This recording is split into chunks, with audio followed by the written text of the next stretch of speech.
Okay, guys, before I begin my presentation, am I audible? Yes, sir. Okay, I'll begin my presentation. So, today's class is on the American poet Robert Frost. He was born in 1874 and he died in 1963. So, Robert Frost was born in San Francisco.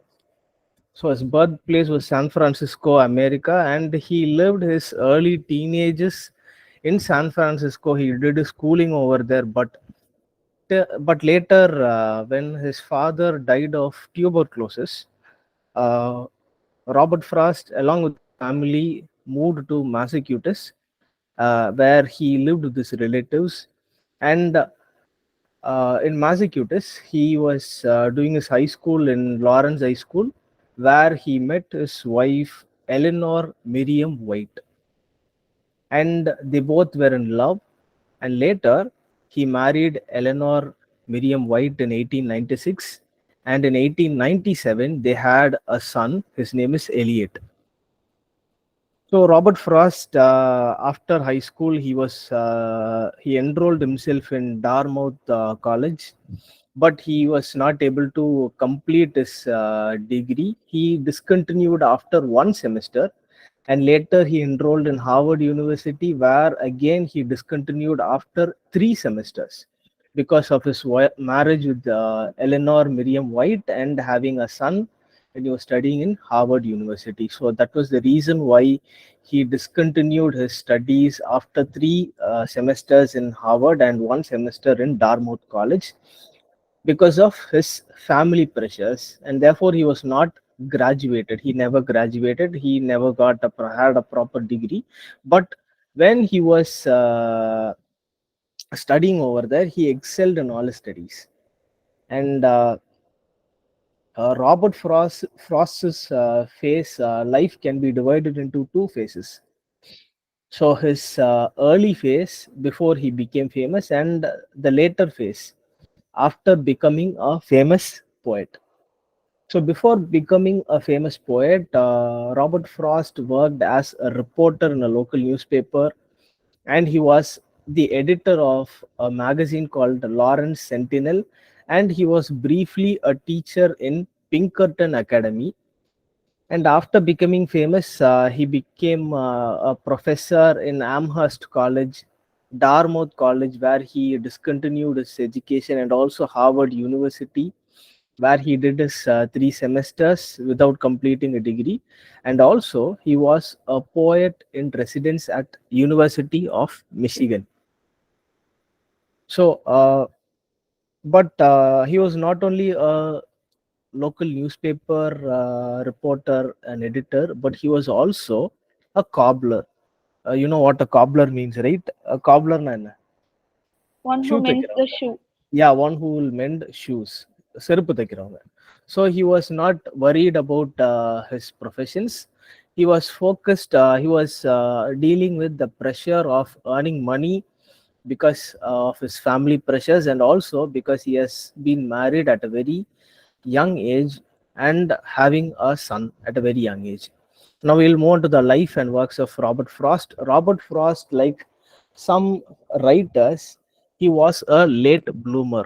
Late bloomer means he was not recognized, he was not popular at the very moment he wrote and published his works. He became widely known, he became a success in a later phase of his life when he was 40 years old. So till his 40th age, Robert Frost's work were ignored, were overlooked, were never given any recognition. The first published poem of Robert Frost, titled as My Butterfly, appeared in November 8, 1984. நீங்க பார்த்தீங்கன்னா, he was born in 1874, but 20 years later, 1894, when Robert Frost was just 74, 94. His first work was published in 94 when he was 20 years old. But this poem, My Butterfly, which was published in New York, which was published in a New York newspaper called The Independent, did not get any fame or any recognition. And meanwhile, these early phase of his life, in which he was working as a reporter, an editor, a teacher, a cobbler, he was frustrated because his works were never given any recognition.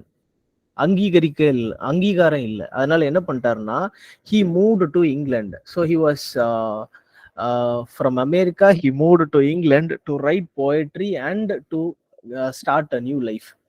So in England, he wrote two books, and these two books are two poetry collection, two voluminous poetry collection. The first book is A Boy's Will, written and published in 1913. The second poetry collection, titled as North of Boston, was published in 1914. These two poetry collection, which was written and published in England, gave Robert Frost the recognition and the popularity that he yearned for a very long time in his life. So after gaining popularity, Robert Frost moved back to USA, and he was also, his fame in England reached to USA, which made him popular among young American poets like Edward Thomas, Rupert Brooke, T. Hume, Robert Graves, and Ezra Pound. So இந்த name மெயினா பார்த்துக்கோங்க. Edward Thomas, who was the inspiration for Robert Frost's poem The Road Not Taken, which talks about two paths in life. It talks about a path that is traveled by everybody and a less traveled, a less downtrodden path. அதாவது என்னன்னா, எல்லாரும் போகக்கூடிய ஒரு பாதை, which is very smooth, which is very easy to walk, and there is another road that is not taken by people because that road is less traveled, so that road has uncertainty. So this poem, The Road Not Taken, was inspired by his very own friend, close friend, Edward Thomas, who was talking about his life decisions that he has not taken. So that has been an inspiration for Robert Frost's poem, The Road Not Taken. And we'll move on to the next one. All of his poems are set in a place called New England. So New England is nothing else, it is a place in America. You know, after people in England, they settled in America, they named places after England. For example, the New England இருக்கட்டும், இன்னொரு place இருக்கு, a famous place called New York, which is named after Yorkshire. Yorkshire என்ன சொன்னாங்க, new யார்க்ஷயர்ன்றதான் it later became New York. So places in England were named, places in America were named after places in England. So his poems are set in a place called New England, which is in America, a real place, New England. So we'll move on to his poetry style. His poems are simple and conversational. So his poems are mostly like having a conversation with us, or two characters having conversations with each other. For example, I'll just tell you the first few lines of the poem, stopping by woods on a snowy evening. So I'll just oral solren because we don't have enough time. So whose woods these are, I think I know. I know his house is in the village, though he will not see me stopping here to watch me seeing looking at his woods filled up with snow. இது பார்த்தீங்கன்னா ஒரு மோனோலாக்ல தான் இருக்கு. Whose woods these are, I think I know. எனக்கு இந்த அழகான ஒரு காடு, இந்த ஒரு ஃபார்ம் வந்து யாருதுன்னு வந்து எனக்கு தெரியுது, நோட்டீஸ் பண்ற மாதிரி இருக்கு. I'm able to identify this place. Abdini, he's having a conversation with the readers. Likewise, you will know that this conversational tone using this informal American slang is also present in the poem, which we are going to deal with today. The poem is West Running Brook, which I'll deal later. And not only simple and conversational, and his poems have a realistic touch, and also philosophical and introspective. Introspective means having wisdom, having knowledge in it. And he is also a romantic poet because nature is a element, a part of not only his life but also his poetry. And when he was 88, Robert Frost died in Boston, and he was buried at Old Bennington Cemetery, a cemetery in Bennington, a place in America, Vermont. And you should know that this is an important point, that his epitaph quotes his last line from his poem, The Lesson for Today. So many people in America, West people, they buy their own coffin, they buy their own places to be buried. இப்போ நீங்க பாத்தீங்கன்னா ஒரு சில மூவிஸ்ல அவங்கள இந்த இடத்துல தான் எங்களோட ரிட்டையர்மெண்ட் லைஃப் இருக்கணும், இப்படிதான் என்னோட இறுதி சடங்கு நடக்கணும் அப்படின்ற மாதிரி they put their own coffins. There are some English movies which will have that reference. என்னன்னா தேல் பை தியர் ஓன் காஃபின், இந்த மாதிரி ஒரு பியூட்டிஃபுல்லான பரியல் இருக்கணும், தேல் decide for themselves.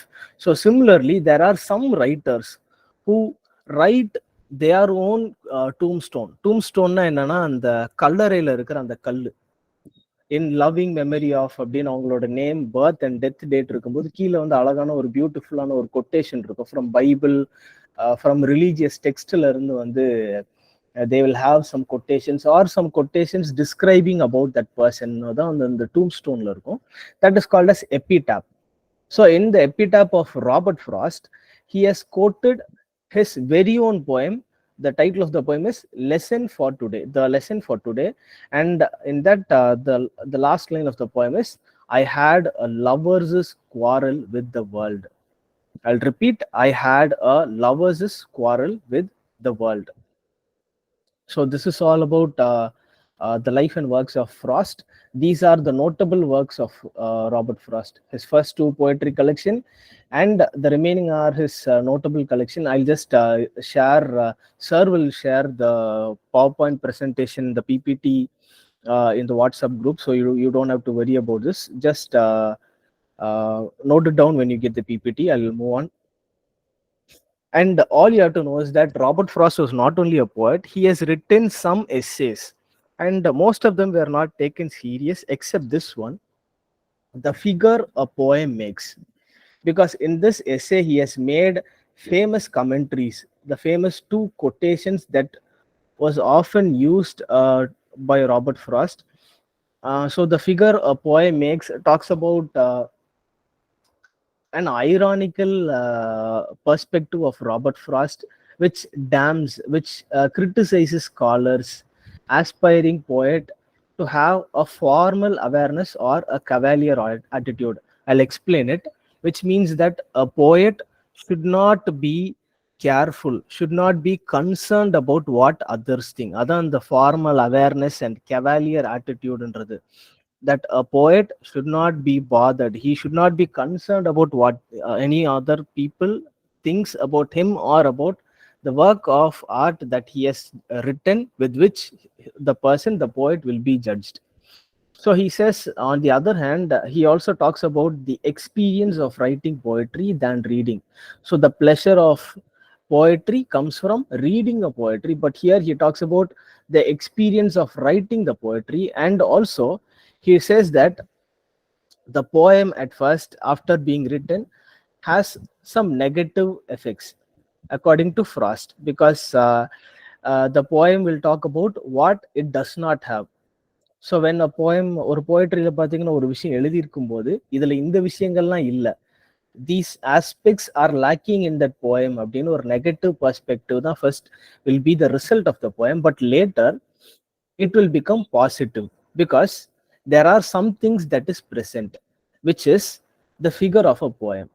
So metaphorically a poem, ஒரு போயம்னு பார்த்தீங்கன்னா மெட்டஃபர்ஸ் இருக்கும். அந்த மெட்டஃபர்ஸ்னா என்னன்னா, ஒரு விஷயத்த வேற ஒரு உருவகத்தோட, வேற ஒரு அர்த்தத்தோட, இல்லை வேற ஒரு பொருளோட ஒப்பிட்டு வேற ஒரு அர்த்தத்தை கொடுத்து அதுக்கும் வேற ஒரு ரியல் லைஃப்ல இருக்கிற ஒரு பிலாசபியோடையும் கனெக்ட் பண்றது. For example, let us take this poem Brook itself. It will compare a river with human life. Likewise, metaphor is comparing something else and connecting it with something related to life or some other things. So in this he makes a famous statement that poetry begins in delight.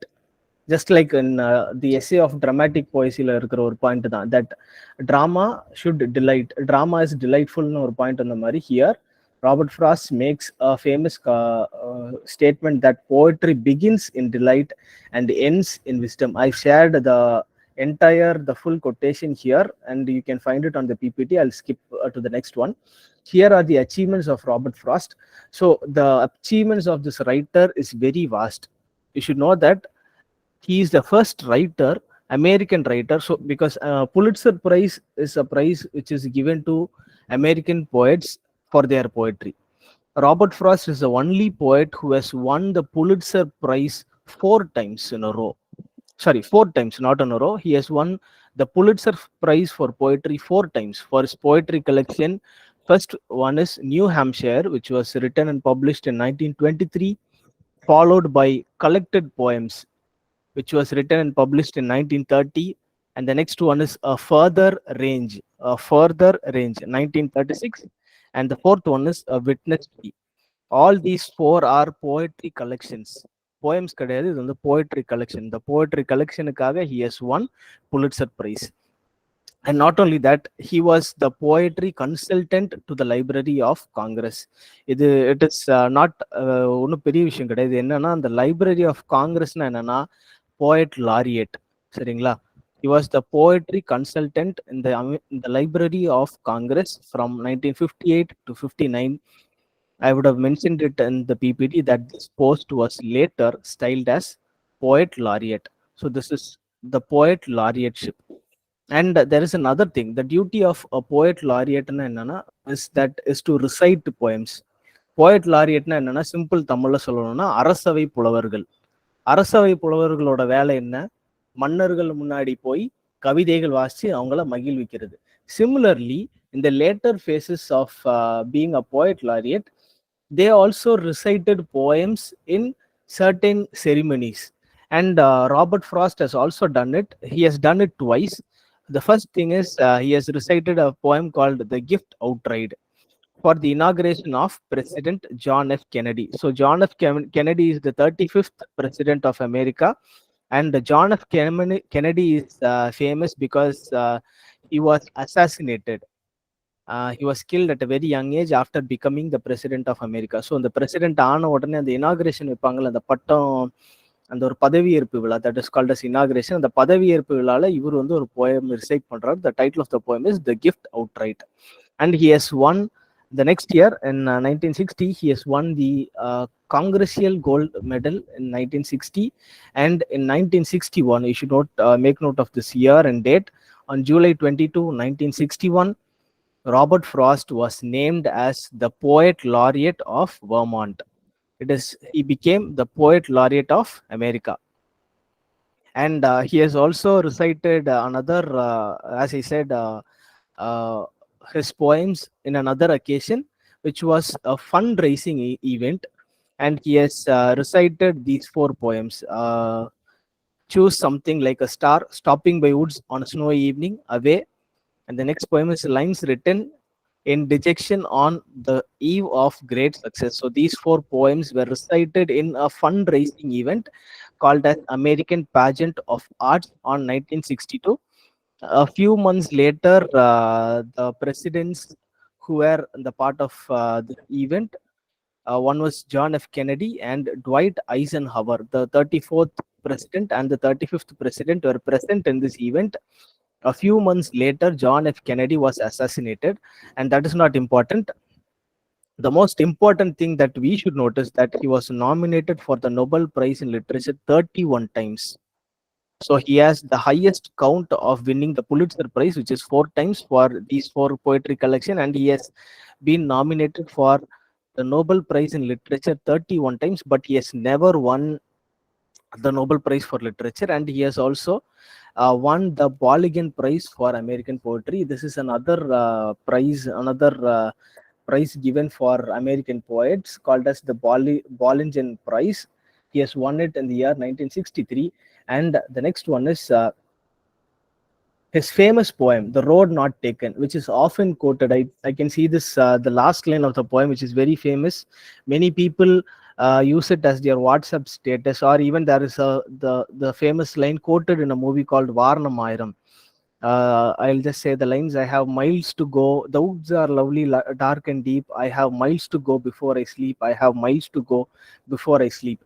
This famous lines from last lines from the poem Road Not Taken is often quoted in graduation speeches in America. Guys, am I audible? Just checking you guys. Am I audible? Yes, okay. Yes, sir. Yeah, okay. Just ஒரு 3 to 4 minutes தான் I'll finish this poem சரிங்களா, because we are running short of time.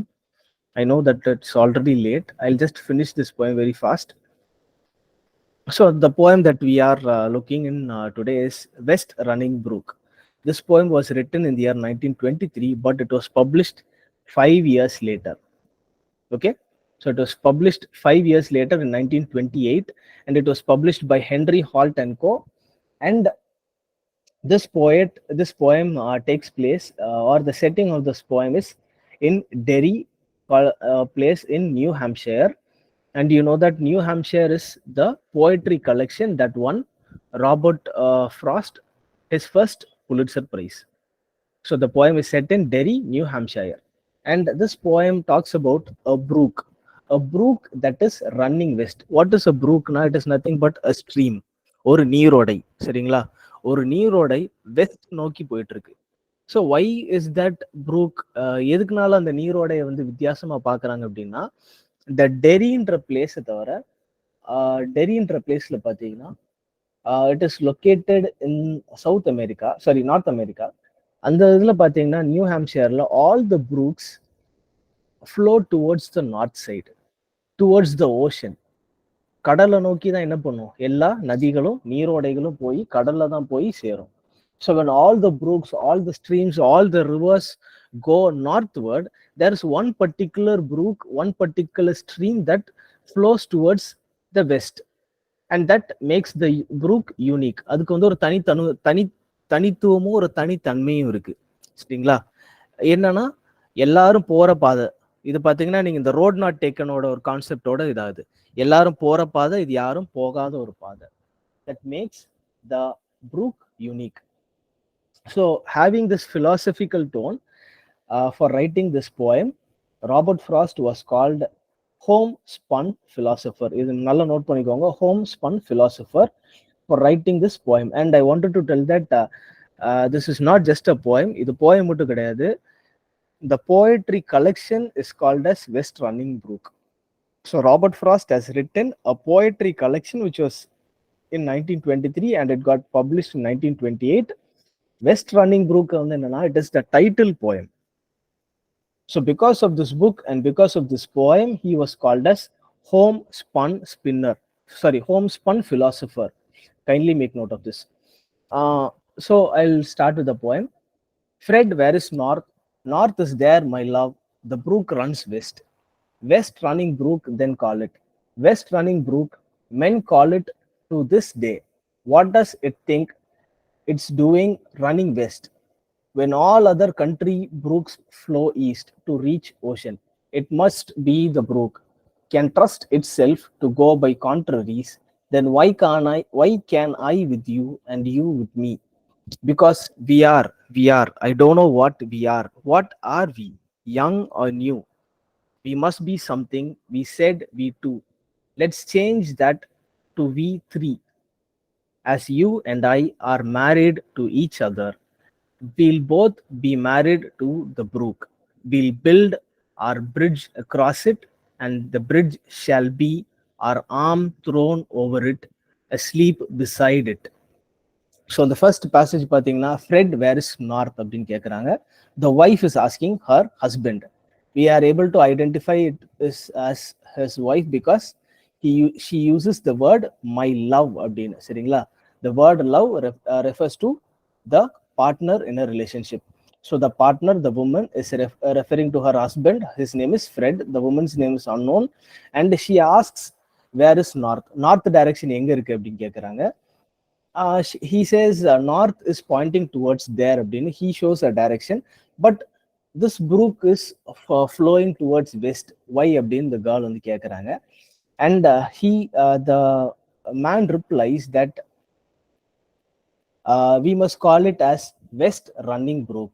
ஏன்னா இந்த brook, இந்த stream பார்த்தீங்கன்னா west நோக்கி போயிட்டு இருக்கு, அதனால we should call this West Running Brook அப்படின்னு the husband says. And for that the woman reply, எல்லா நதியுமே எல்லா ஸ்ட்ரீமுமே பார்த்தீங்கன்னா கடலை நோக்கி போகுது to reach the ocean. When all country brooks flow east to reach the ocean, it must be brook can trust itself to go by contraries. So மற்ற நதிகள்லாம் பார்த்தீங்கன்னா ஈஸ்ட்டை நோக்கி போகுது டு ரீச் த ஓஷன், ஓஷனை நோக்கி ஈஸ்ட்டை நோக்கி ஓடுது. ஆனால் இது மட்டும் பார்த்தீங்கன்னா வெஸ்ட்டை நோக்கி ஓடுது நம்மளை மாதிரி. Now he compares the couple, they compare the brook with themselves. So இந்த ப்ரூக்கு வந்து எப்படி வந்து ஆப்போசிட்டா யூனிக்கா டிஃப்ரெண்டா இருக்குதோ அதே மாதிரி we both are different. So we both are different, we both have our differences. So couples பார்த்தீங்கன்னா they don't get along with each other, they have their own differences. அவங்களுக்குள்ள வந்து பார்த்தீங்கன்னா நிறைய வேற்றுமைகள் இருக்கும், தே ஹாவ் தேர் டிஃபரன்சஸ். சரிங்களா? So அதே மாதிரி நம்மள மாதிரி இந்த ப்ரூக்கும் ஒரு வேற்றுமையே இருக்கு. ஸோ இது நம்ம 2 பேர் கிடையாது, நம்ம 3 பேர். சரிங்களா? So he says young or new, we must be something, we are just young couples, we are newly married couples. So நம்ம 2 பேர் கிடையாது, நம்ம 3 பேர். அப்படிங்கும்போது என்ன சொல்றாங்கன்னா, இந்த ப்ரூக்கும் வந்து என்னன்னா they adopt this as their own child, or they think of this as another person, another family member along with these 2 people. So they say that is the reason they say that we'll build a bridge across it with our arms thrown over it, asleep beside it. So ஒரு கப்பலுக்கு நடுவுல ஒரு குழந்தை தூங்குற மாதிரி, இந்த ப்ரூக்குக்கு வந்து பாத்தீங்கன்னா ஒரு பாலம் இருக்கிற மாதிரி, இவங்க 2 பேரும் ஒரு கரையில இன்னொரு கரையிலையும் அந்த பாலத்தோட ஒரு தொடக்கம் முடிவு இருக்கிற மாதிரி, ஒரு பெட்ல ஒரு அப்பா அம்மா நடுவுல ஒரு குழந்தை இருக்கிறதோட ஒரு கம்பேரிசன் பண்ற மாதிரி the author gives a beautiful image. But இப்படி ஒரு அழகான ஒரு விஷயம், let us adopt this brook as our child அப்படின்னு அந்த ஒரு ஃப்ரெட் சொல்லும்போது, த ப்ரூக் பார்த்தீங்கன்னா it will give a wave, அலைகள் அடிக்குது. அந்த அலைகளை வந்து என்ன சொல்றேன்னா டக்குன்னு ஃப்ரெடி வில் சே தட் இந்த ப்ரூக் வந்து அதை அக்செப்ட் பண்ணுது because it is waving to us.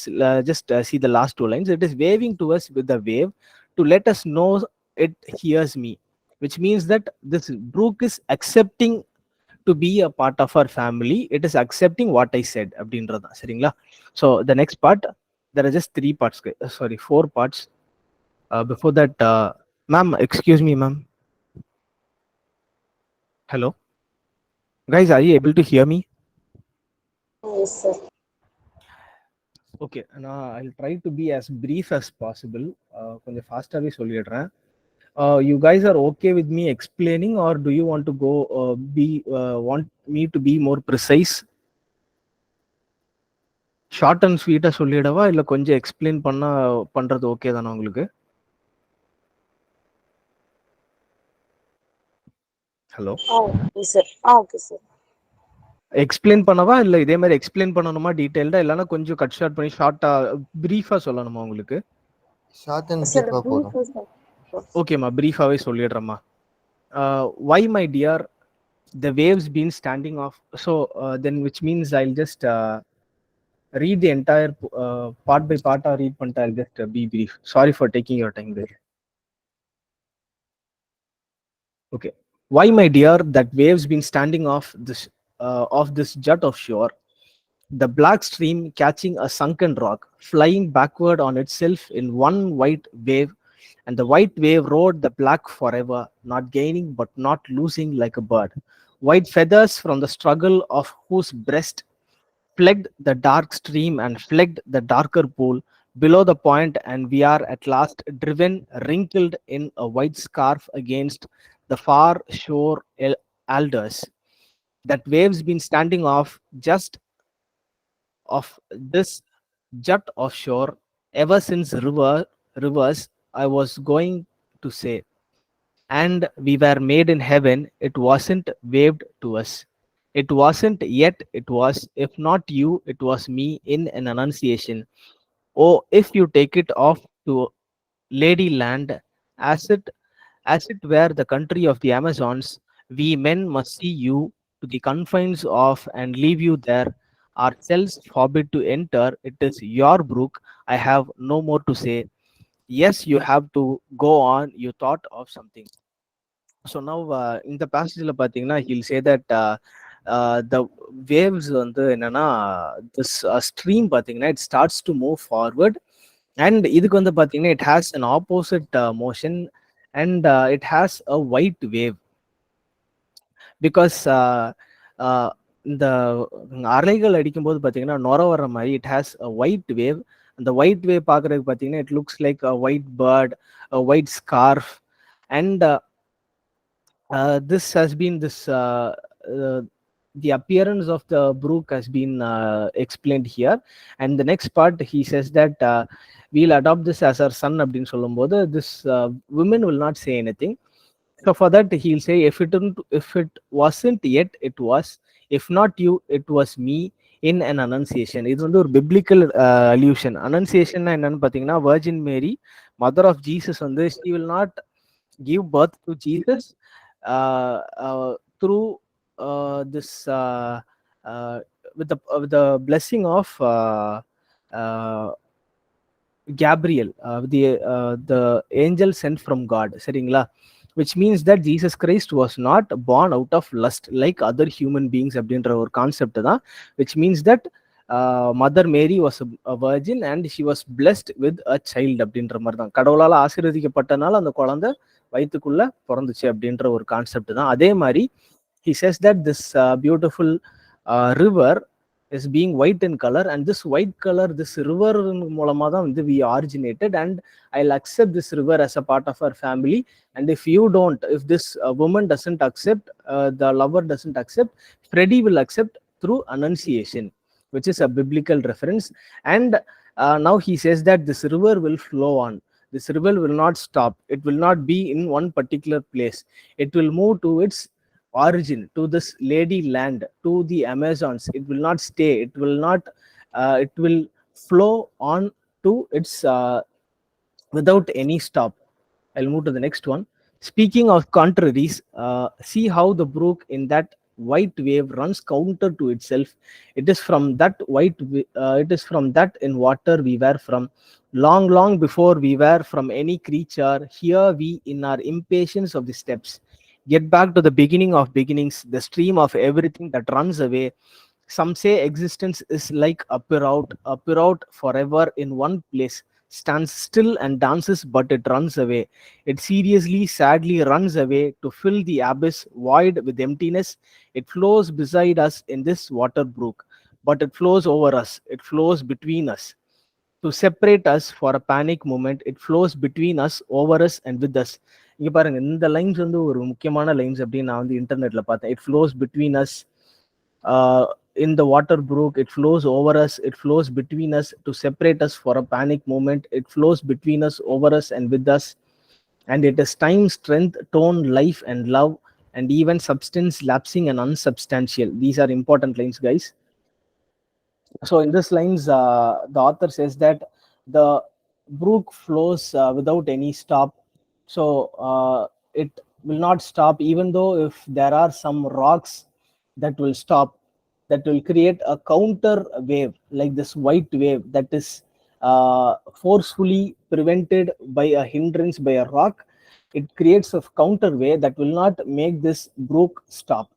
அதோட ஃப்ளோ வந்து என்னன்னா நிக்காம போயிட்டே இருக்கும். ஈவன் தேர் இஸ் அ பிறவுட்னு என்னன்னா சுழல் அப்படின்னு சொல்லுவாங்கல்ல, ஆறுல வந்து இந்த நதிகள்ல வந்து சுழல் வரும் அப்படின்னு சொல்லுவாங்க. அந்த மாதிரி சுழல்கள் இருந்தாலும் it will stand still, it will dance, but still it will not stop. It will run away.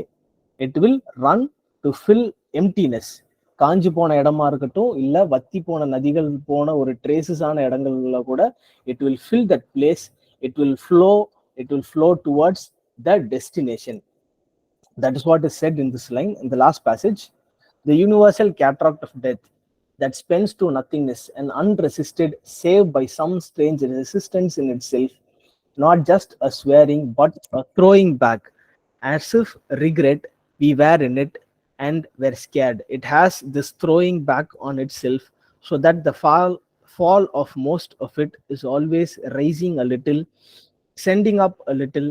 Our life runs down in sending up the clock. The brook runs down in sending up our life. The sun runs down in sending up the brook. And there is something sending up the sun in this backward motion towards the source, against the stream that most we see ourselves in. the tribute of the current to the source. It is from this in nature we are from. It is most of the, it is most, it is most us. Today we will be the day you said so. No, today will be the day you said the brook was called West Running Brook. Today will be the day of what we both said. Guys, am I audible, guys? Okay.